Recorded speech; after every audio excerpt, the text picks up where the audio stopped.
नागरिकांना तात्काळ मदत मिळावी यासाठी राज्यात गृह विभागातर्फे डायल 112 हा उपक्रम सुरू करण्यात आला आहे। अमरावती शहरातील नागरिकांनी या क्रमांकाचा उपयोग केला असून त्यांना तात्काळ मदत मिळाली आहे। त्यामुळे अमरावती या उपक्रमात राज्यात दुसऱ्या क्रमांकावर आहे। राज्याप्रमाणे अमरावती पोलीस आयुक्तालयात देखील डायल 112 हा प्रकल्प राबविण्यात येत आहे। त्यानुसार होणारी कारवाई योग्य प्रकारे होत आहे अथवा नाही, कुठल्या जिल्ह्यात याचा प्रतिसाद मिळत आहे याचा अहवाल नुकताच प्रसिद्ध झाला आहे। जिल्हावार क्रमवारी देखील देण्यात आली आहे। नुकताच डायल 112 चा दिनांक 1 नोव्हेंबर निकाल जारी करण्यात आला आहे। यात अमरावती पोलीस आयुक्तालय 95% सह राज्यात दुसऱ्या क्रमांकावर आले आहे। डायल 112 नियंत्रण कक्ष अमरावती शहर यांना 1015 कॉल प्राप्त झाले आहे। त्यापैकी 994 कॉल MDTच्या माध्यमातून पूर्ण करण्यात आले आहे। त्यामुळे महाराष्ट्र अमरावती शहर पोलिसांनी डायल 112 बाबत राज्यात दुसऱ्या क्रमांकाची कामगिरी बजावली आहे। अनेक देशांमधून आढळून आलेल्या ओमिक्रॉन या नव्या व्हेरिएंट विषयी शासन स्तरावर गंभीरतेने दखल घेतली जात आहे। खबरदारीचा उपाय म्हणून अमरावती जिल्ह्यातही विदेश प्रवास करून आलेल्या नागरिकांवर वॉच ठेवण्यात येत आहे। जिल्ह्यात आतापर्यंत एकूण 7 नागरिक हे परदेशातून प्रवास करून अमरावती जिल्ह्यात पोहोचले असल्याची माहिती आरोग्य विभागाकडून देण्यात आली। या 7 नागरिकांपैकी 3 जणांचे पत्ते शोधण्यात आले असून त्यांना आवश्यक त्या सर्व सूचना प्रशासनातर्फे देण्यात आल्या आहे। तसेच त्यांची कोविड चाचणी देखील केली जाणार असल्याची माहिती आहे। इतर 4 नागरिकांचा शोध घेण्यात येत असून लवकरात लवकर सर्व आवश्यक उपाययोजना करण्यात येणार असल्याचं जिल्हा आरोग्य विभागातर्फे सांगण्यात आलं आहे। यासोबतच संत गाडगेबाबा अमरावती विद्यापीठाच्या कोविड चाचणी लॅबचे प्रमुख डॉक्टर प्रशांत ठाकरे यांनी दिलेल्या माहितीनुसार अमरावती शहरात 2 नागरिक हे इंग्लंडवरून प्रवास करून आले आहे। त्यामुळे त्यांची कोरोना चाचणी करण्यासाठी सॅम्पल घेतली असून तपासणी सुरू आहे। जर हे सॅम्पल पॉझिटिव्ह आढळून आले तर जिनोम सिक्वेन्सिंगसाठी ते पुणे येथील प्रयोगशाळेत पाठविण्यात येणार आहे। तुर्तास अमरावती जिल्ह्यात ओमिक्रॉन विषाणूचा एकही रुग्ण आढळून आला नाही, मात्र आवश्यक ती सर्व खबरदारी घेण्याचं आवाहनही डॉक्टर प्रशांत ठाकरे यांनी केलंय। आज फक्त माझ्याकडे 2 सॅम्पल्स आलेले आहेत, त्यांनी अब्रॉड ट्रॅव्हल करून आलेले आहे, पण ते सॅम्पल्स दोन्ही UK म्हणजे इंग्लंडवरून आलेले आहे व त्यांची आता टेस्टिंग इथे सुरू आहे। टेस्टिंग रिपोर्ट झाल्यावर माहिती होईल। जर ते पॉझिटिव्ह असतील तर ते सॅम्पल आजच आम्ही जिनोम सिक्वेन्सिंगसाठी पुण्याला पाठवू। पण अद्यापर्यंत आपण या मागच्या 3 दिवसांमध्ये एकही पॉझिटिव्ह सॅम्पल आपल्याकडे आलेलं नाही आहे। जे आपण सिक्वेन्सिंगला पाठवले ते जुने सॅम्पल्स आहे, त्याच्यामध्ये ओमिक्रॉनची येण्याची शक्यता कमी वाटते। अमरावतीला ऐतिहासिक वैभव लाभलं असून अद्यापही त्याच्या पाऊलखुणा शहरात विविध ठिकाणी आढळतात। या वारशाचं जतन करण्यासाठी महानगरपालिका पुढे सरसावली आहे। अमरावती शहरातील परकोट हा आकर्षणाचा मुख्य केंद्रबिंदू असून घंटाघर, जवाहर गेट काही प्राचीन वारसांचं जतन करण्याचा विडा महानगरपालिकेनं उचललाय। जुन्या अमरावती भोवती पेंढारींच्या हल्ल्यांपासून रक्षणासाठी सुमारे 300 ते 350 वर्षापूर्वी उभारण्यात आलेला अभेद्य परकोट सध्याही उभा असून या परकोटला 4ही बाजूंनी मोठे दरवाजे आहे। याचं संरक्षण व जतन करण्यात यावं अशी मागणी गेल्या अनेक वर्षापासून सातत्यानं होत आहे। हे बघता महापौर चेतन गावंडे यांनी घंटाघराची पाहणी केली होती। याआधी परकोटला कठड्याचं कुंपण लावून हिरवा लॉन आणि प्रकाश जोतानं सुशोभित करण्यात आलं होतं। इथं शिपाई तैनात होते, तोवर कठडे, लाईट्स, लॉन सुरक्षित होते। मात्र आता पुन्हा या सुशोभीकरणाची दैनावस्था झाली आहे। शहरातील घंटाघर सध्या इमारतीच्या जंगलात लपले आहे, तरीही ऐतिहासिक वारसा म्हणून त्याचंही जतन केलं जाणार आहे।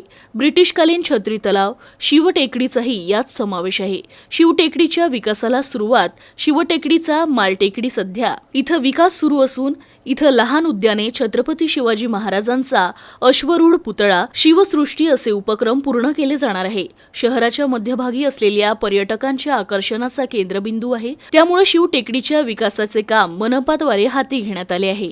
एकीकडे अमरावती जिल्ह्यात DAP खतांचा तुटवडा दिसून येत आहे, तर दुसरीकडे याच DAP खतांचा साठा करून विक्री सुरू असल्याचा प्रकार देखील सर्रासपणे सुरू आहे।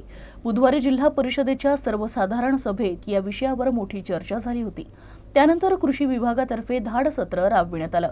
यात अमरावती शहरातील कॉटन मार्केट परिसरातल्या दत्त कृषी मंदिरात तब्बल 6 टन DAP खतांचा जुना साठा असल्याचं समोर आलंय। एकीकडे अमरावती जिल्ह्यात डीएपी खतांचा तुटवडा आहे, तर दुसरीकडे याच डीएपी खतांचा साठा करून विक्री सुरू असल्याचा आरोप करत जिल्हा परिषदेच्या सर्वसाधारण सभेत सदस्यांनी गोंधळ घातला होता. यातच कृषी विभागाच्या पाहणीत शहरातील कॉटन मार्केट स्थित दत्त कृषी मंदिरामध्ये तब्बल 6 टन डीएपी खतांचा जुना साठा असल्याचं समोर आलं. मात्र कृषी केंद्रामध्ये शिल्लक असलेला साठा खराब असल्याचा दावा कृषी विकास अधिकारी देशमुख यांनी केलाय. त्यानंतर जिल्हा परिषद अध्यक्ष बबलू देशमुख यांनी 5 सदस्यीय समितीचं गठन करून चौकशीचे आदेश दिले होते. यामध्ये उपाध्यक्ष, 2 सभापतींसह तक्रारकर्ते शरद मोहोड यांचा समावेश होता. परंतु चौकशीत सदर खत साठा विक्रीयोग्य नसल्याचं मत अहवालात व्यक्त केल्याची माहिती आहे. यावर शरद मोहोड यांनी आक्षेप घेतलाय. जर त्या अधिकाऱ्यावर आणि कृषी केंद्रावर जर कारवाई केली नाही तर मी सुद्धा पुन्हा अध्यक्षाकडे माझी तक्रार कराल आणि शेतकऱ्याला न्याय देईल. जोपर्यंत यांनी माझ्यावर सुद्धा कारवाई करा असं अधिकारी एकवटलेले आहे. माझा कुठलाही दोष नसताना मी फक्त शेतकऱ्याचा प्रश्न सभागृहात मांडला. याचा अर्थ असा आहे की मी प्रश्न मांडला, माझ्यावर कारवाई करा. मी की माझा वैयक्तिक प्रश्न मांडला आणि मी शेतकऱ्यासाठी लढलो आणि लढत राहणार आहे. आणि जर हे माझ्यावर कारवाई करते तर मला जलात जरी टाकलं ते चालेल, पण मी मागं हटणार नाही. त्याच्यावर कारवाई करायला लावाल म्हणजे लावाल. संत गाडगेबाबा अमरावती विद्यापीठ अंतर्गत degree college of physical education आणि श्री हनुमान व्यायाम प्रसारक मंडळ अमरावतीच्या संयुक्त विद्यमानं आंतर महाविद्यालयीन कुस्ती स्पर्धेला सुरुवात करण्यात आली.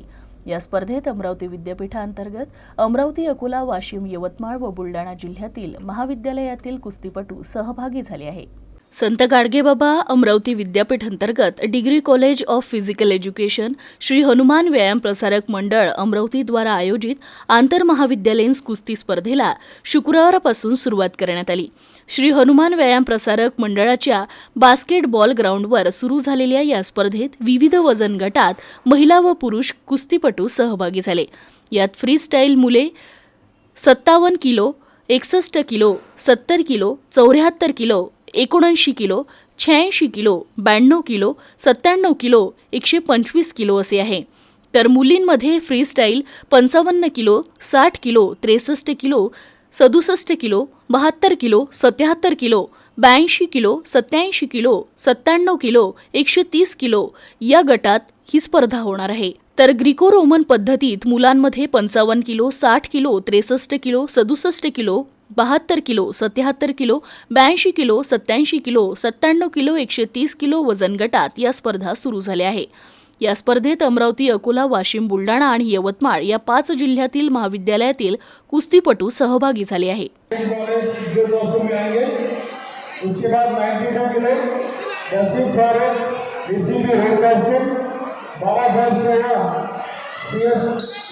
पगारवाढीनंतर शासनानं कामावर परतण्याची सूचना केली तरीही जिल्ह्यातील एसटी कर्मचाऱ्यांचा संप सुरूच आहे. यामुळे एसटी प्रशासनानं अमरावती विभागातील 6 एसटी चालकांची सेवा कायमस्वरूपी समाप्त करण्यात आली आहे. अमरावती एसटी विभागात 2400 कर्मचारी कार्यरत असून त्यापैकी आजवर 281 कर्मचारी कामावर परतले, तर 387 कर्मचाऱ्यांना निलंबित करण्यात आलाय. निलंबित कर्मचारी जर तत्काळ कामावर परतले तर त्यांचं निलंबन परत घेतलं जाणार असल्याची माहिती विभागीय नियंत्रकांनी दिली.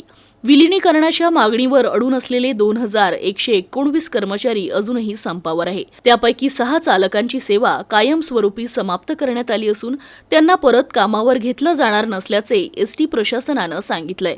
गेल्या 28 दिवसांपासून एसटी कर्मचारी संपावर असून ते कोणत्याही स्थितीत माघार घेण्यास तयार नाही.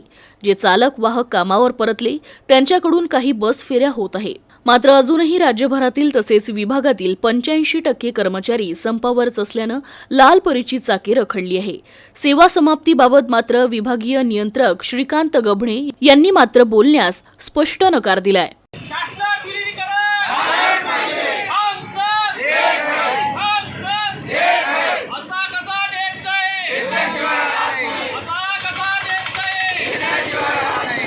राज्यमंत्री बच्चू कडू हे मतदारसंघाचा दौरा करत असताना आपल्या मागण्यांसाठी भेटीस आलेल्या चिमुकल्यांशी त्यांनी संवाद साधला. दरम्यान त्यांनी आपल्या समस्येविषयी बच्चू कडूंना सांगितलं. बच्चू कडूंनी चिमुकल्यांना आपल्या वाहनात बसवून घेत त्यांच्या घरी जात घरांचे आणि घरकुलाबाबतचे प्रश्न जाणून घेतले.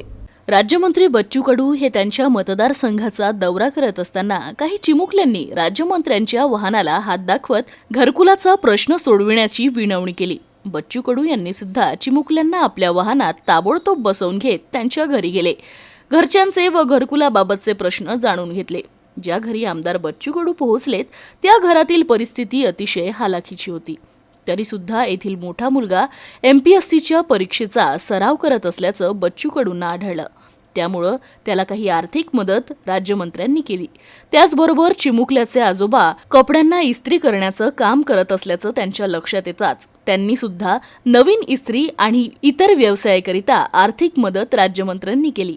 चक्क चिमुकल्यांनीच राज्यमंत्र्यांना विनवणी करून आपल्या घरी नेल्याची मोठी चर्चा परिसरात होती. तुमच्या नावानं झाली नाही का हे? झाली आता जागा तर झाली. पण इतका त्रास मिळाला. आम्ही आता किती दिवस झाले, किती वर्ष होऊन गेले आम्हाला त्या. कायचा त्रास आहे? हे लोक म्हटलं म्हणजे देऊनच नाही राहिले आम्हाला आता. पहिल्या याच्यामध्ये 2006 मध्ये घरकुलमध्ये नाव आलं.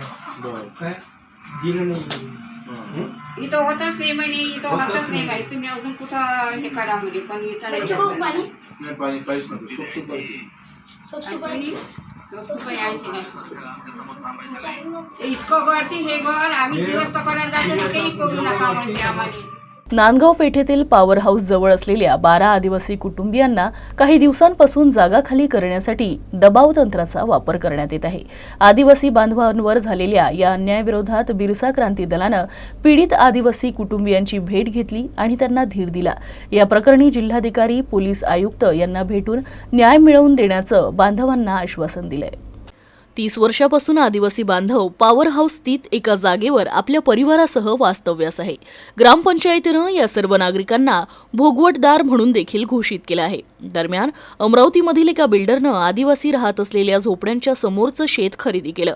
आदिवासी राहत असलेला काही भाग हा शेताचा भाग असल्याचं सांगून बिल्डरनं गावातील 2 पुढाऱ्यांना विश्वासात घेऊन आदिवासींना धमकावणे, जीवे मारण्याची धमकी देणे, मानसिक त्रास देणे, घरावर बुलडोझर चालविण्याची धमकी देणं असे प्रकार सुरू केले.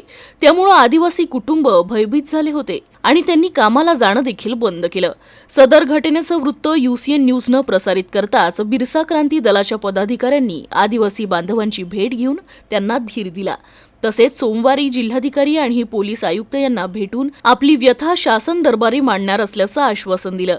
सध्या आदिवासी परिवार भयमुक्त असून आदिवासी कुटुंबांना धमकावणाऱ्या पुढाऱ्यांवर गुन्हे दाखल करण्यात यावे, आदिवासींना राहत्या ठिकाणी मूलभूत सुविधांसह घरकुलाची व्यवस्था करून देण्यात यावी अशी मागणी यावेळी बिरसा क्रांती दलानं केली. यावेळी अध्यक्ष अर्जुन युवनाते, नरेश गेडाम, जगदेव इवणे, संतोष किरणाके, शशिकांत आत्राम, अरविंद राठोड, वैभव लोखंडे, संजय मोहोड, मनीष धुर्वे, पवन चांदेकर, बन्सीलाल शेवणेकर यांच्यासह शेकडो कार्यकर्ते होते.